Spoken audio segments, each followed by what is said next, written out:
All right, welcome to the apocalypse. Today, we're breaking down literally everything you need to know to survive your very first game of Dead of Winter in this comprehensive explainer.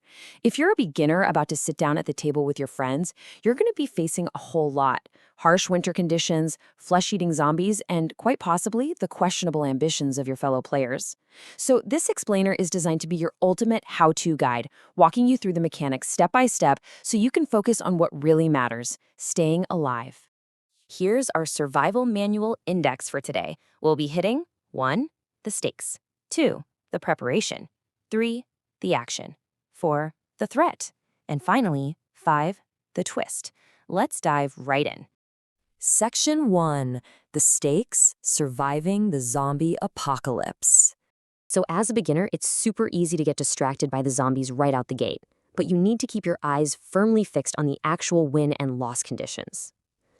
The crucial point here is that if your colony's morale or the round tracker ever hits 0, the game ends immediately. For everyone, period. Morale is your most precious resource. Every single time a survivor dies, morale drops. If you can't feed your people, morale drops. If garbage piles up, yep, morale drops. As a beginner, protecting that morale track from hitting 0 is your absolute highest priority. Now, assuming you actually manage to keep morale above 0, how do you win? Well, there are 2 layers to victory. First, your group will select a main objective, like pulling off a massive raiding party. Everyone is collectively working toward this goal. But to personally win the game, you also have to complete a secretly dealt personal objective. This hidden win condition usually requires you to help the group finish the main objective, but it also tacks on a selfish requirement, like hoarding specific weapons or food. It's a real balancing act between helping the colony and helping yourself. Section 2. The preparation, setting up your colony. Let's take a streamlined look at how you outfit your small group of survivors for the harsh winter before that first round even begins. Setup is basically chunked into a few core steps. You grab that main objective and set your initial morale and round trackers. Then you distribute those secret motivations we just talked about. Every player gets a starting hand of 5 items from the starter deck. After that, you'll be dealt 4 survivors. You choose 2 to keep. From those 2, you pick 1 to be your group's leader, putting their standee at the colony base, and the other becomes a follower. Finally, you grab your dice. You get 1 die plus 1 extra die for every survivor in your personal group. So as a beginner, you'll generally be starting with 3 action dice. Section 3. The action, taking your player turn. Now we get to the real core of the game, the action phase. This is what you'll actually be doing when it's your turn to gather resources and fight off the undead. But wait, before you even act, a really unique mechanic kicks in. The player to your right draws a crossroad card. And the question hovering over your entire turn is whether your specific actions will trigger this secret event. They read the trigger text privately, and if you happen to do exactly what the card says, like moving to a specific location or playing a certain item, they stop you right in your tracks. If you trigger it, they pause the game and read a highly thematic event out loud. It forces you, or sometimes the whole table via a thumbs up or thumbs down vote, to make a brutal survival choice. These cards add an incredible layer of narrative tension, because as a beginner, you never quite know what mundane, everyday action might suddenly trigger a crisis or uncover a rare opportunity. Once that crossroads situation is settled, you take your actions. First up, you have free actions. These are great because they don't cost any of your precious dice. You can play an unlimited number of item cards from your hand, like scarfing down food to boost your dice values. You can contribute cards face down to the round's crisis. You can request items from other players or pass equipped gear to a survivor at your same location. You can even initiate a table-wide vote to exile a highly suspicious player. Then there are dice actions, which require physically moving a rolled die from your unused pool over to your used pool. To attack a zombie or search a location like the grocery store, you have to spend a die that is equal to or higher than your survivor's specific attack or search rating. Other actions, like cleaning up the colony's trash pile, placing a barricade at an entrance, or attracting zombies to your location to save a weaker player, well, those just require spending an action die of absolutely any value. But beware, as a beginner, you might think you can just run around smashing zombies and hoarding loot without a care in the world. Nope. Anytime you travel outside the colony to a new location or anytime you kill a zombie in close combat, you have to face the game's most unforgiving mechanic, the exposure die. Leaving home is incredibly risky. You roll this terrifying 12-sided die. Now, over half the sides are blank, meaning you're perfectly safe. Phew! But you might roll a wound. Take 3 of those and your survivor dies. You might roll Frostbite, which is a nasty wound that continues to deal damage at the start of every single one of your future turns unless it's healed. Or worst of all, you might roll the dreaded Bite. A bite is just catastrophic. It instantly kills your character. And remember, every dead character drops the colony's morale by 1. But it's worse than that. The bite spreads like wildfire to the survivor with the lowest influence number at your current location.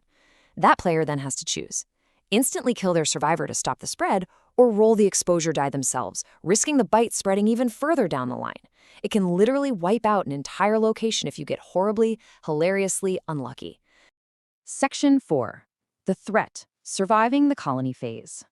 After all players have taken their turns and pushed their luck with that exposure die, we move into the colony phase. This is where the game aggressively fights back against your group. As a beginner, you really need to memorize the survival checklist, because you execute these steps in strict order every single round. You must feed your people. You must check the garbage pile to make sure you aren't living in filth. You must resolve the round's impending crisis. And finally, you must spawn the undead at the colony and all outside locations. The math of survival here revolves heavily around the number 2. To figure out how much food you need to spend from the supply, you count all the survivors of the colony, including the helpless ones, divide that number by 2, and round up. If you fall short, you add a starvation token and lose morale. Later in the phase, you use that exact same math, survivors divided by 2, rounded up, to determine exactly how many zombies spawn at the colony's entrances. More mouths to feed literally means more noise and more zombies at your gates. Then we have to resolve the crisis. At the start of the round, a crisis card was revealed, demanding specific resources, like medicine or fuel. During the player turns, everyone had the opportunity to secretly add cards face down from their hands to help resolve this impending disaster. Now, those cards are shuffled up and revealed. When resolving the crisis, the calculation is brutal. Every single item that matches the crisis requirement counts as a success. But every item in that pile that does not match the requirement actually subtracts from your total successes. If the colony fails to meet the target number, a terrible penalty occurs. And because those cards were contributed secretly, well, those wrong items are a massive, glaring hint that someone might be actively sabotaging the group. Section 5. The Twist: Exiles and Secret Betrayals. Let's see how this all builds into pure paranoia, because in Dead of Winter, the zombies are honestly only half the problem. Remember those secret objectives dealt at the very start? Well, the deck was seeded with a betrayal card, completely flipping the stakes. Loyal colonists need the group to survive and finish the main objective. But if someone was dealt the hidden betrayer card, their goal totally flips. They actually want morale to crater to 0, while usually keeping their own survivors alive or hoarding specific gear. They have to blend in, contribute just enough to avoid suspicion, and strike when the colony's weakest. If the group suspects you of foul play, they can initiate a vote to exile you. If the majority gives you a thumbs down, you are instantly kicked out. You're forced to draw a brand new Exile secret objective, and you are permanently banned from entering the colony home base.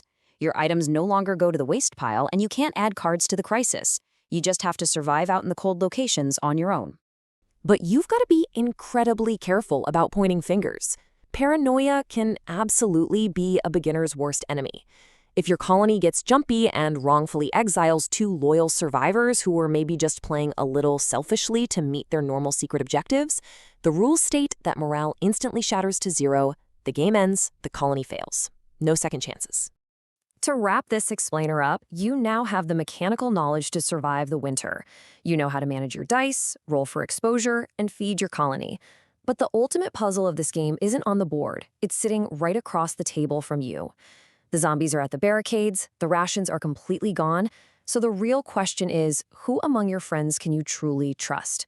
Good luck out there in the cold.